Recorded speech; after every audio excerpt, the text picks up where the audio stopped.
Hello students, hope so you all are doing well. So आज की हमारी एक इम्पोर्टेंट क्रॉप के ऊपर डिस्कशन है, that is groundnut. So groundnut को बेसिकली किस और नामों से जाना जाता है, that is peanut, earthnut, areca nut and monkey nut, और सिंपली हिंदी में हम कहते हैं इसको मूंगफली। एंड नेक्स्ट इसका साइंटिफिक नेम क्या है, अरेकिस हाइपोजिया है इसका साइंटिफिक नेम, जिसका मतलब क्या होता है, अरेकिस का मतलब है लेग्यूम जो कि एक पल्स है, एंड हाइपोजिया का मतलब होता है below ground. So what we can say, एक ऐसी लेग्यूम जो बिलो ग्राउंड है, दैट इज अरेकिस हाइपोजिया, इसका साइंटिफिक नेम है। अगेन इसकी फैमिली, अगर ये एक लेग्यूम है तो लेग्यूमिनेसी और पोएसी इसकी फैमिली है। नेक्स्ट थिंग इज, इसको king of vegetable oil seed भी कहा जाता है जो ग्राउंडनट है, बिकॉज इसके अंदर 45% क्या होता है, 45% ऑयल की मात्रा है एंड प्लस 26% अच्छा खासा प्रोटीन भी है। तो बहुत चीजों में रिच सोर्स है ऑयल एंड प्रोटीन का, that's why it is known as king of vegetable oil seeds. Family leguminosae. अब इसकी फर्दर कैरेक्टरिस्टिक्स क्या है, C3 प्लांट है, शॉर्ट डे प्लांट है एंड सेल्फ पोलिनेटेड प्लांट है, जो अपने ग्राउंडनट की क्रॉप है। So next is fruit is known as nuts. जो इसके फ्रूट्स हैं, पोड्स हैं, बेसिकली जो फल जो पोड्स है इसके, उसको फ्रूट्स को नट्स कहा जा रहा है। ओरिजिन इसका ब्राजील है, ब्राजील के अंदर इसका ओरिजिन है। अगर हम इंडिया के अंदर इसकी बात करते हैं तो गुजरात की सबसे ज्यादा प्रोडक्शन होती है ग्राउंडनट के अंदर। ओके, एंड बेसिकली अगर हम कहें तो इंडिया के अंदर 30% एकरेज का मतलब है एरिया को कवर करता है and 40% total oil seed production में कंट्रीब्यूट करता है अपनी जो ग्राउंडनट की क्रॉप है। ओके, सो नेक्स्ट इसके लिए सोइल कैसी चाहिए, सोइल के लिए इसकी वेल ड्रेन्ड सैंडी लोम सोइल चाहिए, वेल ड्रेन्ड सैंडी लोम सोइल चाहिए, बिकॉज जो इनकी पेनिट्रेशन है, पोड की कर्नल्स की जो पेनिट्रेशन है वो स्मूथ हो सके। सो नेक्स्ट इसकी जो पैकेज ऑफ प्रैक्टिसेस है, और we can say crop production and management की जो टेक्नोलॉजी है वो किस हिसाब से अभी हमें सोइंग की मैनेजमेंट करनी होती है, फिर कैसे न्यूट्रिएंट्स देने हैं, किस अमाउंट में इनकी न्यूट्रिएंट रिक्वायरमेंट है। ओके, वाटर मैनेजमेंट क्या क्या इसकी क्रिटिकल स्टेजेस है ग्राउंडनट की, वीड मैनेजमेंट के लिए कौन सा हम वीडिसाइड यूज कर रहे हैं, हार्वेस्टिंग एंड प्रोसेसिंग के लिए, एंड अल्टीमेटली जो हम स्टोरेज करते हैं तब कितने मॉइस्चर पे हमें इसकी स्टोरेज करनी चाहिए। All these things include in the package of practices. So first of all we discuss about the sowing management. अगर हम सोइंग मैनेजमेंट की बात कर रहे हैं तो बेसिकली इसके बारे में पहले हम पढ़ते हैं। जो अरेकिस हाइपोजिया है वो दो टाइप्स की है, दो टाइप की वैरायटीज हमें मूंगफली के अंदर देखने को मिलती है। सो अरेकिस हाइपोजिया जो अपनी मूंगफली है वो दो टाइप्स की है, एक तो है erect type and bunch type, and second one है स्प्रेडिंग और ट्रेलिंग, मतलब जो फैलती है और चढ़ती है, ट्रेलिंग मतलब क्रीपिंग हैबिट जो शो करती हो। सो बेसिकली ये जो दो टाइप की वैरायटीज है, इसके फर्दर साइंटिफिक नेम की मैं अगर बात करूं तो जो इरेक्ट टाइप थी उसको मैं अरेकिस हाइपोजिया वैरायटी फेस्टिगाटा कहता हूं, एंड जो स्प्रेडिंग टाइप है वो अरेकिस हाइपोजिया वैरायटी प्रोक्यूम्बेनेस कहता हूं। ओके, तो इसका जो स्प्रेडिंग टाइप है इसके बारे में एक चीज याद रखने की, इसकी ईल्ड ज्यादा होती है एंड इसकी मेच्योरिटी मतलब ज्यादा समय लेती है, ज्यादा ईल्ड देती है, लेट मेच्योरिटी होती है। सो स्प्रेडिंग एंड ट्रेलिंग टाइप का आपको याद रखना है। दूसरी चीज है, ये स्प्रेडिंग मतलब भी फैलती है तो इसके अंदर सीड रेट कम होगा, तो स्प्रेडिंग टाइप का सीड रेट है 80 से 100 किलो प्रति हेक्टेयर, एंड जो इरेक्ट टाइप है जो सीधी होती है, कम फैलती है, उसका सीड रेट है 100 से 120 किलो प्रति हेक्टेयर। नेक्स्ट है इसकी स्पेसिंग भी, जो स्प्रेडिंग टाइप है वो ज्यादा फैल रही है तो स्पेसिंग भी उसके अंदर ज्यादा होगी, तो रो टू रो स्पेसिंग जो है वो 45 सेंटीमीटर है and plant to plant spacing जो है वो 15 सेंटीमीटर है। अगेन जो इरेक्ट टाइप में है उसके अंदर स्पेसिंग थोड़ी कम होगी, तो रो टू रो को डिक्रीज करके 40 सेंटीमीटर कर दिया गया, and plant to plant spacing remains the same 15 centimetre. इसकी ईल्ड की बात होती है तो वी हैव डिस्कस्ड अर्लियर भी, जो इसकी स्प्रेडिंग टाइप है उसकी ईल्ड ज्यादा हो रही है and that is 20 to 30 quintals प्रति हेक्टेयर, एंड इसकी कितनी है इरेक्ट टाइप और बंच टाइप जिसको हम कहते हैं, इसकी है 15 to 20 quintals per hectare. So basically ये दो टाइप्स की ग्राउंडनट प्रिवेलेंट होती है।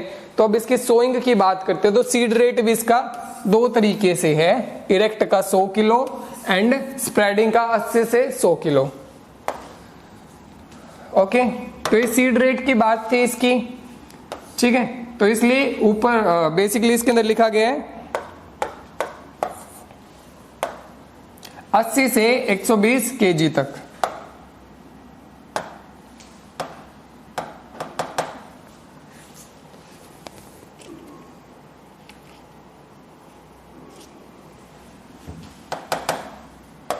तो इसका सीड रेट कितना है 80 टू 120, जिसके अंदर हमने 80 की बात की थी। 80 से 100 अपना स्प्रेडिंग जो है इरेक्ट टाइप है उसका है, एंड 100 टू 120 अपना जो स्प्रेडिंग टाइप है उसके अंदर हम यूज कर रहे हैं ज्यादा सीड रेट। ओके, तो ये सीड रेट की हमारी बात हो चुकी है 80 टू 100 एंड 100 टू 120 जो अपना बेसिकली सीड रेट था। तो सीड रेट का आपको याद रखना है, जो बंच टाइप है उसके अंदर हम ये वाला सीड रेट यूज कर रहे हैं ज्यादा, एंड स्प्रेडिंग टाइप में सीड रेट कम यूज किया जा रहा है। ओके, सो बेसिकली अब सीड रेट की तो बात होगी। डेप्थ ऑफ सोइंग, इसकी जो डेप्थ ऑफ सोइंग है वो बिलो द ग्राउंड 5 सेंटीमीटर अपनी नॉर्मली डेप्थ ऑफ सोइंग होती है। ओके, अब चीज आती है सीजन क्या है इसका। सीड रेट तो बात होगी, अब सीजन क्या है। ये खरीफ सीजन में भी उगाई जाती है, बेसिकली तो खरीफ में ही उगाई जाती है, एंड रबी के अंदर भी हम इसकी ग्रोइंग करते हैं, इसकी सोइंग कर सकते हैं। जब खरीफ सीजन में हम सोइंग कर रहे हैं तो इसका टाइम क्या होगा, इसका टाइम होगा जून के महीने से लेके जो पहला हफ्ता है जुलाई का, तो हम लिख सकते हैं June to first week of July. First week of July is the preferred sowing time for the kharif groundnut. And next is rabi season की जो क्रॉप है उसके अंदर क्या टाइम, उसके अंदर जो अपना नवंबर दिसंबर है वो अपना प्रेफर्ड टाइम होता है। सो बेसिकली खरीफ सीजन में ग्राउंडनट की प्लांटिंग हम कर रहे हैं, बट जब ईल्ड की बात आती है तो ईल्ड कौन सी क्रॉप की ज्यादा होगी, जो रबी सीजन की ग्राउंडनट होती है उसकी ईल्ड ज्यादा होगी, क्योंकि रबी सीजन के टाइम पे इंसेक्ट और पेस्ट जो होते हैं वो कम होते हैं, कम इफेक्ट करेंगे प्लांट को, तो ईल्ड ज्यादा होती है रबी सीजन के ग्राउंडनट की। Okay, so basically is all this clear regarding the sowing time, seed rate and the two types of varieties, that is bunch type and the spreading type groundnut varieties। अब एक चीज इसकी spacing की भी हमने कर ली है। Okay, so next thing is nutrient management. अब जो न्यूट्रिएंट मैनेजमेंट जो बेसिकली इसके अंदर हम कर रहे हैं वो कितना है 25, जो 25 kg हम क्या दे रहे हैं इसके अंदर, 25 kg हम नाइट्रोजन देंगे, एंड 60 और 60 NPK का रेशो होता है इसका। ओके, या हम इसको थोड़ा और चेंज कर रहे हैं तो 40 60 40 का भी कई जगह आपको देखने को मिलता है, प्रिविलेंट है नाइट्रो NPK जो दिया जा रहा है। सो बेसिकली आपको एक चीज इसके अंदर देखनी है कि नाइट्रोजन कम होता है, बिकॉज ग्राउंडनट भी एक लेग्यूमिनस क्रॉप है, वो भी नाइट्रोजन फिक्सेशन कर रही है, एटमॉस्फेरिक नाइट्रोजन को अवेलेबल फॉर्म में कन्वर्ट कर रही है, मिनरलाइजेशन कर रही है। ओके, सो बेसिकली दोनों आपको लिखे हुए मिल सकते हैं, 40 किलो नाइट्रोजन या फिर 25-30 किलो नाइट्रोजन हम देते हैं, मतलब कम रिक्वायरमेंट है। ओके, एंड बाकी चीजें 60-40 के हिसाब से आपको देखने को मिल सकती है। तो ये चीजें देखनी है, लेग्यूमिनस में नाइट्रोजन की कम रिक्वायरमेंट होती है, एंड इवन दो जो भी नाइट्रोजन हम दे रहे हैं वो सिर्फ एज अ स्टार्टर डोज देनी है, सिर्फ एक पुशअप देना है जब तक रूट नोड्यूल्स डेवलप नहीं हो रहे, बाद में हमें कोई नाइट्रोजन अप्लाई करने की जरूरत नहीं है। तो लेग्यूमिनस में हम बेसिकली क्या यूज करते हैं, नाइट्रोजन को as a starter dose. So nutrient management में ZnOSO4 की भी हमें एप्लीकेशन करनी चाहिए, बिकॉज आजकल इन दिनों इन सालों जो अपनी इंडियन सॉइल है, स्पेसिफिकली हरियाणा की सॉइल है, वो जिंक न्यूट्रिएंट, जिंक एक बेसिकली माइक्रो न्यूट्रिएंट है, बट इसकी भी मात्रा में डेफिशिएंट हो चुकी है। तो इसका भी हमें रिकमेंडेशंस में देखने को मिलता है 25 किलो का जो एक बैग आता है जिंक का, वो हमें प्रति हेक्टेयर के हिसाब से एप्लीकेशन करनी चाहिए जिंक सल्फेट की। नेक्स्ट है क्रिटिकल स्टेज। अब क्रिटिकल स्टेजेस की हम बात करते हैं तो इसके अंदर 3 क्रिटिकल स्टेजेस होती है।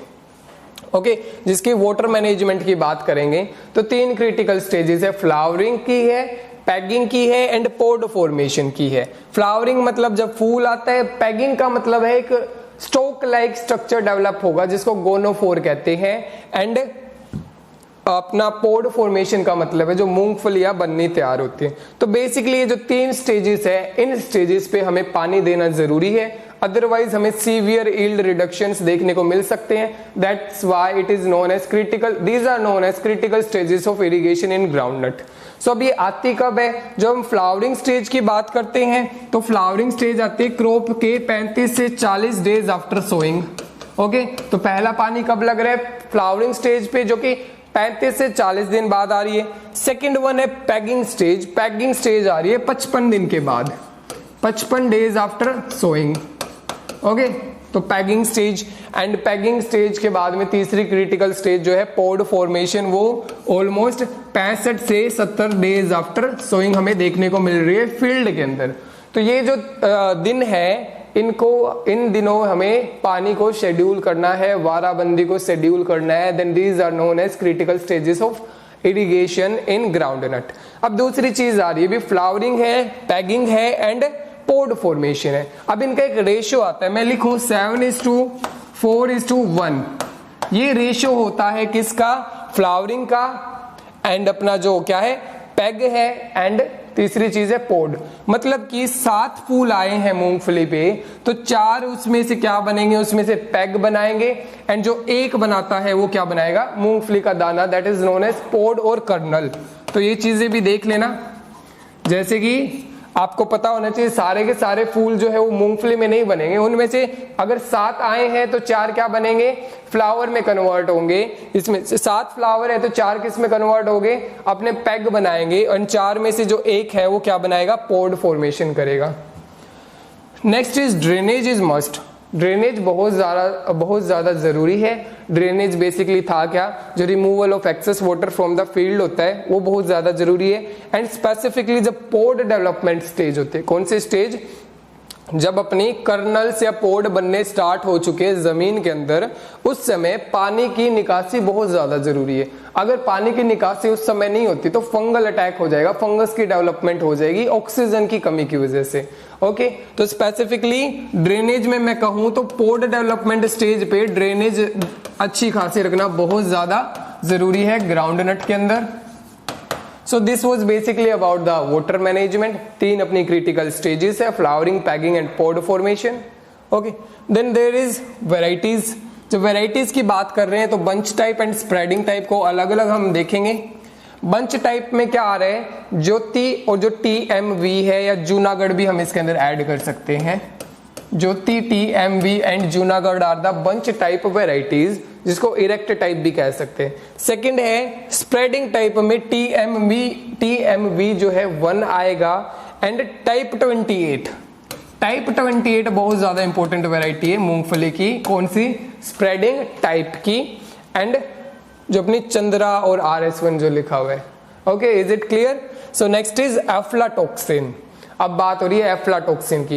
एफ्लाटॉक्सिन एक क्या होता है? कंटेमिनेशन होता है मूंगफली के अंदर, फंगल अटैक होता है। ओके, जो फंगल जब अपनी ग्राउंडनट इन्फेक्टेड होती है एस्परजिलस फ्लेवस नाम के फंगस से, ठीक है, एस्परजिलस फ्लेवस, या फिर मैं इसको एस्परजिलस नाइजर भी कह सकता हूं।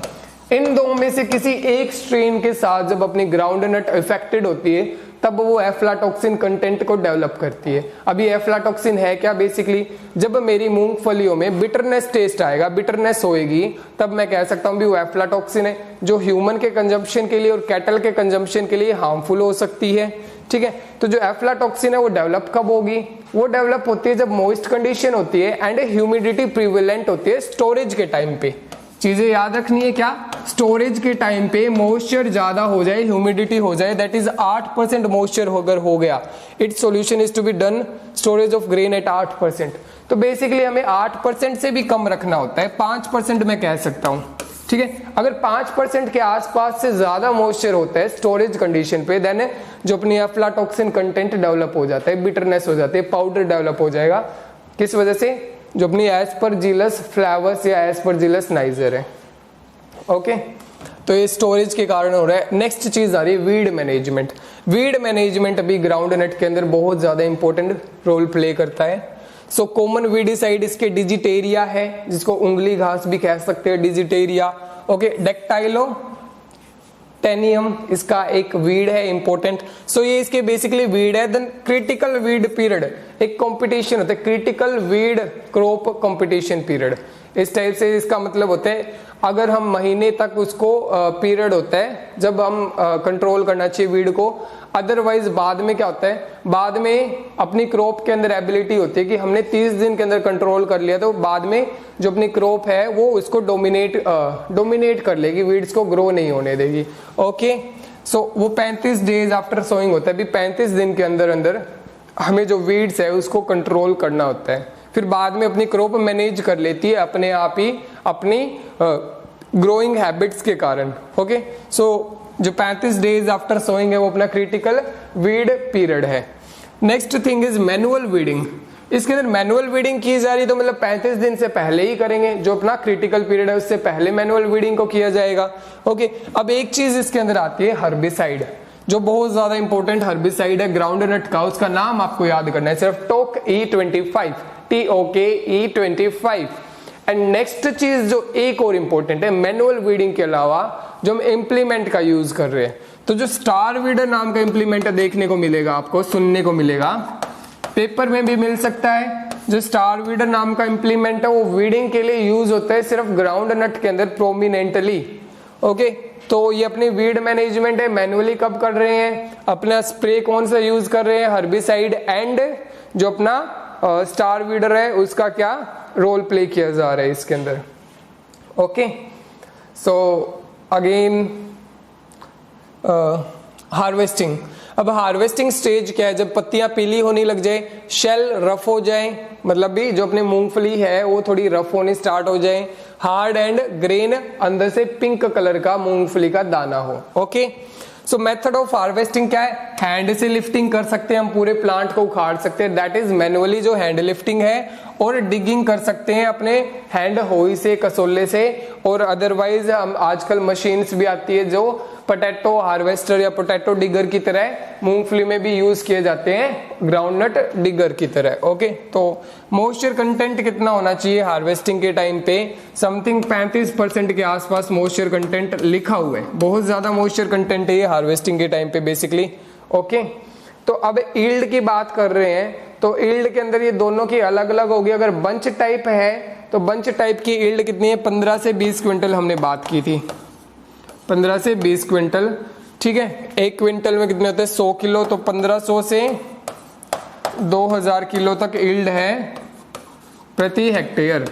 तो ये जो दिया हुआ है 600 से 800 केजी, ये प्रति एकड़ के हिसाब से आपको मेंशन्ड है। आपको एग्जाम पॉइंट में एकड़ के हिसाब से ज्यादा चीजों को प्रेफरेंस देनी है, क्योंकि वर्नाकुलर लैंग्वेज में आपसे क्वेश्चंस पूछे जाएंगे।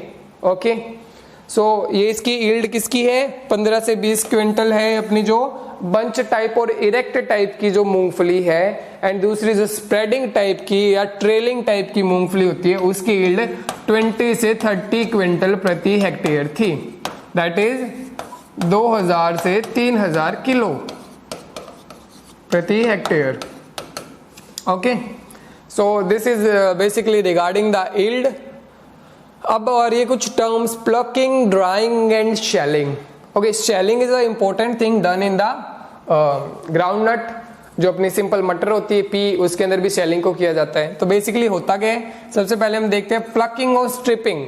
जो मैनुअली हम मूंगफलियों को निकाल रहे हैं, प्लकिंग कर रहे हैं, दैट इज प्लकिंग, तोड़ना। एंड ड्राइंग का मतलब क्या होता है, क्योरिंग, जो कि जैसे कि हम हार्वेस्ट कर रहे हैं मूंगफली को, तब उसका मॉइस्चर 30% समथिंग होता है, उसको हमें ड्राई करना होता है, फील्ड में पड़ी रहेगी वो। ठीक है, हमने उसको निकाल तो लिया, फिर फील्ड में पड़ी रहती है वो, 30% से मॉइस्चर सूखता है फिर उसका, that is known as field drying. Okay, mechanical methods भी इसके अंदर यूज करते हैं बेसिकली। नेक्स्ट चीज आ रही है शेलिंग। शेलिंग क्या होता है, अभी मूंगफली के अंदर से हमें क्या निकालना है, मूंगफली का दाना अलग करना है एंड जो छिलका है वो अलग करना है। तो क्वेश्चन आता है भी मूंगफली के अंदर शेलिंग परसेंटेज कितनी है, मूंगफली के अंदर शेलिंग परसेंटेज 70% है। Okay, 70% we get the kernels and 30% we get जो छिलका है। ओके, क्या होते हैं मूंगफली के दाने को क्या कहते हैं, कर्नल्स। ओके, जो पोड के अंदर होते हैं, बेसिकली एक पोड के अंदर 3 दाने हमें देखने को मिल सकते हैं, colonel's. So next is shelling हो गया, हैंड ऑपरेटेड शेलर्स। शेलर्स नाम की मशीन होती है जो मूंगफली से दाना निकालने में यूज हो रही है। अब बात आ रही है भी जो मूंगफली है, अभी बेसिकली जो मूंगफली है उसको हम क्या किस लिए यूज कर रहे हैं, ये ऑयल सीड क्रॉप है तो मूंगफली का तेल निकाला जाएगा। जब हम तेल निकाल रहे हैं तो तेल तो मिल गया, बाद में रेजिड्यू भी बचता है हमारे पास, उस रेजिड्यू को हम क्या कहते हैं, ग्राउंडनट ऑयल केक। मूंगफली की जो खल है, मूंगफली की खल बहुत ही ज्यादा इंपॉर्टेंट है, बिकॉज जो मूंगफली की खल है उसके अंदर सबसे ज्यादा नाइट्रोजन होता है, 7.5% नाइट्रोजन प्रेजेंट होता है, 1.5% फॉस्फोरस प्रेजेंट है एंड 1% K2O पोटाश है। ओके क्लियर है।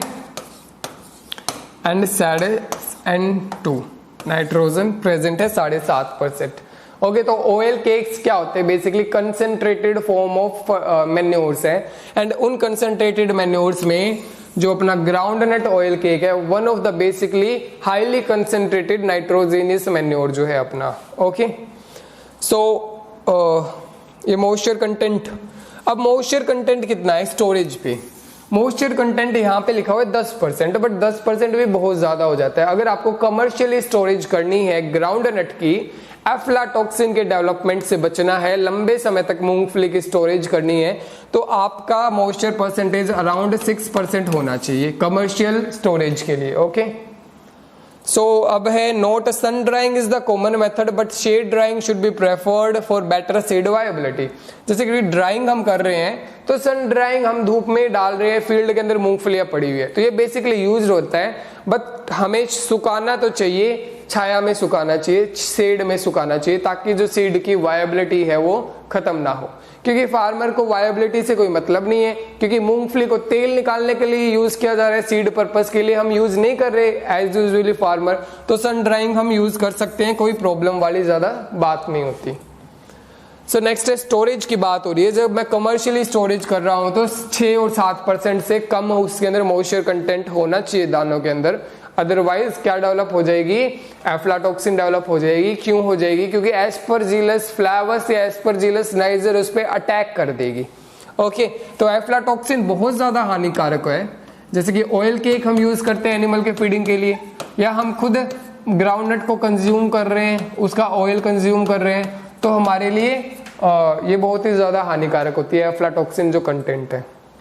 We can compare the aflatoxin with the solanine content of the potato. The harmness could be said equivalent. So next is pod storage effective against the major pest.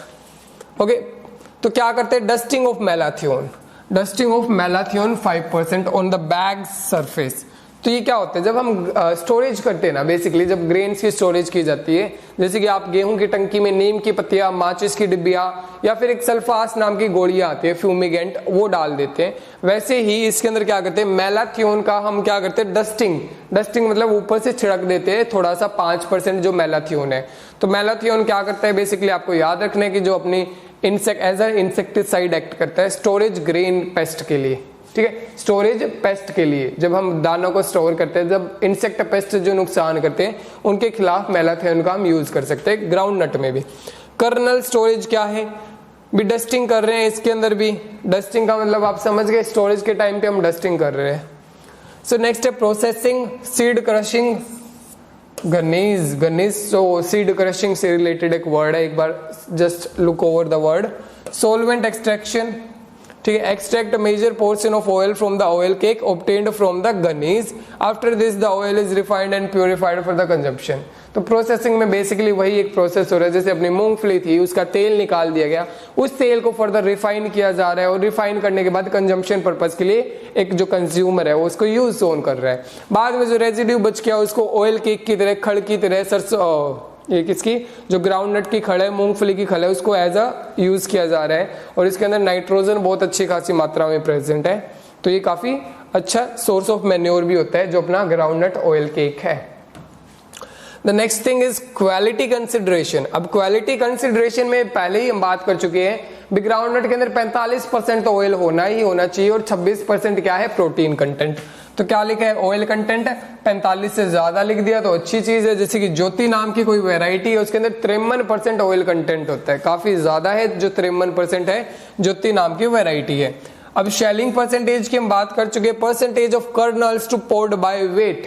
Colonel's का मतलब क्या होता है, जो मूंगफली के दाने होते हैं एंड पोड का मतलब क्या होता है, जो मूंगफली है छिलके समेत, इसकी जो परसेंटेज आती है वो क्या होती है, अपनी शेलिंग परसेंटेज। और ये बेसिकली कितनी होती है, 70% अपनी शेलिंग परसेंटेज है। But it depends upon area to area, variety to variety and harvesting methods. Okay, तो बेसिकली हम कितनी कह रहे हैं इसको, 70% अपनी शेलिंग परसेंटेज है। Next some important points are there. Largest producer of the state, largest producer state of groundnut is Gujarat. Shelling percentage की हमने बात कर ली, वो 70% है। किस चीज की, जो कर्नल्स और पोड का जो रेशियो आता है वो 70% है। नाइट्रोजन परसेंटेज हमें पता है 7.3, one of the highest among the manure, concentrated manure 7.3। Packing stage comes after 55 दिन। 55 दिन के बाद में पैकिंग स्टेज आते हैं। 3 स्टेजेस की बात हुई थी ना, flowering, pegging and pod initiation, pod formation. Flowering आई थी 35 से 40 दिन, जो पैगिंग है वो 55 दिन पे आ रही है, एंड जो तीसरा पोड फॉर्मेशन है वो 70 डेज पे आ रही थी। Okay, so chemical use for floral initiation, इसकी बार बार बात होती है। नेपथलीन एसिटिक एसिड जो है वो एक टाइप का ऑक्सीन है, जो कि फ्लावर ड्रॉप, फ्रूट ड्रॉप, इन सब समस्याओं से बचने के लिए यूज किया जाता है नेपथलीन एसिटिक एसिड। और पीपीएम का भी मैं काफी बार बता चुका हूं, पार्ट्स पर मिलियन। अगर आपको 40 पीपीएम का सॉल्यूशन बनाना है तो 40 मिलीग्राम, जैसे कि 1 पीपीएम बनाना होता है तो 1 मिलीग्राम केमिकल को आप 1 लीटर पानी में मिलाओगे तो वो 1 पीपीएम का सॉल्यूशन बन गया। अब आपको 40 पीपीएम का बनाना है तो आप 40 मिलीग्राम जो आपका सोल्यूट है, केमिकल है, उसको डिसोल्व करोगे 1 लीटर पानी में, एंड फिर जो भी अपना 40 मिलीग्राम NaA है, ठीक है, इसको यूज करोगे 1 लीटर पानी में घोल के स्प्रे करोगे तो वो 40 ppm का सॉल्यूशन आपको मिलेगा। और ये किसको कंट्रोल करता है, मूंगफली के अंदर फूलों को इनिशिएट करेगा, क्योंकि जितने ज्यादा फूल होंगे उतने ज्यादा पैग्स बनेंगे, जितने ज्यादा पैग्स होंगे उतने ज्यादा पोड्स होंगे। तो रेशियो क्या था वो, 7 फूल है तो 4 क्या बनेंगे, पैग बनेंगे, और 4 में से 1 पोड बनेगा। तो जितने ज्यादा ये फूल होंगे उतने ज्यादा अपने पैग्स होंगे, उतने ही ज्यादा पोड्स होंगी अपने, और उतने ही ज्यादा अपने पोड्स के अंदर कर्नल्स होंगी, मूंगफलियां होंगी जो पिंक कलर की होती है। Next thing is there, next is just a minute, okay. So bitterness in kernel, bitterness किस वजह से, एफ्लाटॉक्सिन की वजह से। हर्बिसाइड जो यूज हो रहा है उसका टोक E25 नाम है, और स्टार वीडर भी इसके अंदर यूज होता है, जो एक टिलेज इंप्लीमेंट है। Star weeder intercultural tillage implement है, वीडिंग के लिए यूज होता है ग्राउंड नट के अंदर। Yellowing of ground nut is due to iron deficiency, जब आयरन की कमी हो जाती है मूंगफली में तो येलोइंग अपने को देखने को मिलेगी। Rosette disease is spread to the viral, एक वायरल डिजीज है, इसको एक वेक्टर चाहिए, ठीक है, और वो वेक्टर में भी शायद एफिड है। ओके, बाकी कंफर्म कर लेना इस चीज को। रोजेटी डिजीज जो है वो एक वायरल डिजीज होती है ग्राउंड नट की, एंड एज वी नो जो वायरल डिजीज है उसको वेक्टर्स चाहिए होते हैं from transmission from the source to the host. Okay, so next is major pest is white grub, ठीक है, व्हाइट गर्ब एक इसका मेजर पेस्ट है। बर्ड नेक्रोसिस होती है जो एक डिजीज है, वो थ्रिप्स से ट्रांसफर होती है, ट्रांसमिटेड बाय थ्रिप्स। अब नेक्स्ट थिंग है पॉपिंग। पॉपिंग एक फिजियोलॉजिकल डिसऑर्डर है, पॉपिंग एक फिजियोलॉजिकल डिसऑर्डर है अपने मूंगफली का। तो बेसिकली इसमें है क्या, मूंगफली तो है बट मूंगफली में दाना नहीं है, मूंगफली खाली है, एम्प्टी पोड्स है, जो कर्नल्स है वो अच्छे से प्रेजेंट नहीं है, तो कैल्शियम की डेफिशिएंसी की वजह से होते हैं पॉपिंग, ठीक है। जैसे कि पॉपिंग का मतलब क्या है, जैसे आप मूंगफली को दबाते हैं तो वो आवाज आती है पॉप की, बट उसके अंदर दाना होता नहीं, दैट्स वाई इसका नाम पॉपिंग रखा हुआ है, कैल्शियम की डेफिशिएंसी की वजह से हो रहा है। ओके, सब नेक्स्ट है इसकी एक डिजीज है बहुत ज्यादा इंपॉर्टेंट। ओके, इसकी एक डिजीज है जिसका नाम है टिक्का डिजीज, या इसको लीफ स्पॉट कहते हैं, टिक्का डिजीज, और I can say it a leaf spot. So question directly ऐसे आ सकता है, अभी टिक्का डिजीज किसकी बीमारी है, so that is of ground nut, जिसको लीफ स्पॉट के नाम से भी कहा जा रहा है। और ये किस वजह से हो रही है, ये एक फंगल फंगस इनोकुलम की वजह से हो रही है, फंगल पैथोजन की वजह से अपने को देखने को मिल रही है। ओके, बेसिकली ये टिक्का डिजीज है। सो नेक्स्ट थिंग इज, ये जो आप चीजें देख रहे हो इसको हम क्या कहते हैं, पोड।